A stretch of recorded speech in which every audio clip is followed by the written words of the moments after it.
ठाकुर जी के उत्सवात्मक रूप में यदि आप अपने जन्मोत्सव को मनाते हैं, आप लोग ये कह सकते हैं कि महाराज जी फिर जब प्रसन्नता नहीं है, उत्साह नहीं है, तो फिर इतना बड़ा उत्सव क्यों कर रहे हो आप जन्मदिन का। हम हर जन्मोत्सव पर यह बात कहते हैं, आज भी कहेंगे, ये उत्सव इसलिए नहीं मनाया जा रहा कि हम 28 वर्ष पूरे कर गए या हम इतने वर्ष के हो गए, हमारा आज जन्मदिन है, आदि आदि जो भी बात। आज उत्सव इसलिए मनाया जा रहा है कि गिरधर लाल जी के जिन हाथों से श्रृंगार होते हैं, वो हाथ आज ही के दिन हमको प्राप्त हुए थे, इसलिए उत्सव। जिस वाणी से हम कथा सुना रहे हैं, जिस वाणी से आप सब लोगों के बीच में अपने भाव कह पा रहे हैं, वो वाणी आज ही के दिन मिली थी। जिन नेत्रों से श्री राधा रमण, श्री राधा वल्लभ कुंज बिहारी, श्री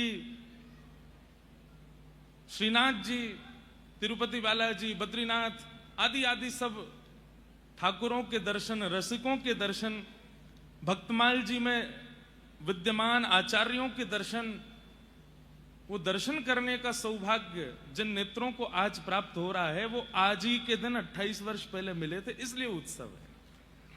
अब जो लोग ठाकुर जी का उत्सव नहीं मनाते, केवल अपना जन्मोत्सव मना रहे हैं, नाच रहे हैं, उनसे पूछो क्यों नाच रहे हो, तुम आज नाच क्यों रहे हो, तुम आज इतना ऊधम क्यों मचा रहे हो, तुम ये इतना खान पान आदि सब क्यों कर रहे हो। उनके पास उत्तर क्या है, आज हमारा जन्मदिन, आज के दिन हम धरती पे आए थे। किस लिए आए थे? संसार के उन विषयों को ही भोगने आए थे जिन विषयों का कोई अंत नहीं है, और जिन विषयों को भोगते भोगते भोगते एक दिन चले जाएंगे। आंखों पे पड़ेगा जाला, नाक से बहेगा नाला, लाठी से पड़ेगा पाला, जरा जिंदगानी का। हमें इतना तो पता है कि हम वयोवृद्ध भी हो गए, चलने फिरने लायक नहीं बचेंगे, तो भी किसी और को सेवा बता तो सकेंगे। ऐसे माला पधराओ, ऐसे मुकुट पधराओ, ऐसे वस्त्र हमारे हाथ काम नहीं करते, तुम तो करो। उस समय भी अपने हाथों से और अपने नेत्रों से, अपनी वाणी से जो सेवा की है वो बता तो पाएंगे, दूसरे को सिखा तो पाएंगे।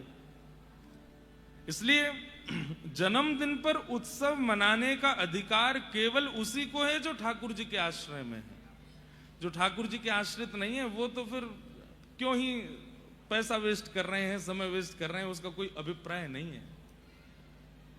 और अब तो ये उत्सव इसलिए भी है कि प्यारे गिरधर लाल जी 5 वर्षों से सेवा स्वीकार कर रहे हैं। इस शरीर को ये सौभाग्य दिया ठाकुर जी ने कि तुम ही उठाओ, तुम ही लिटाओ, तुम ही बैठाओ, तुम ही सुलाओ। तो इस शरीर की थोड़ी तो योग्यता होगी तो ठाकुर जी ने चुना। इसलिए इस शरीर को प्राप्त करने के आनंद में हम आज ये उत्सव मना रहे हैं। आप सबको केवल यही बताना चाहते हैं कि जन्मदिन पर उत्सव मनाने का अधिकार उसी को है जो ठाकुर जी के आश्रित है।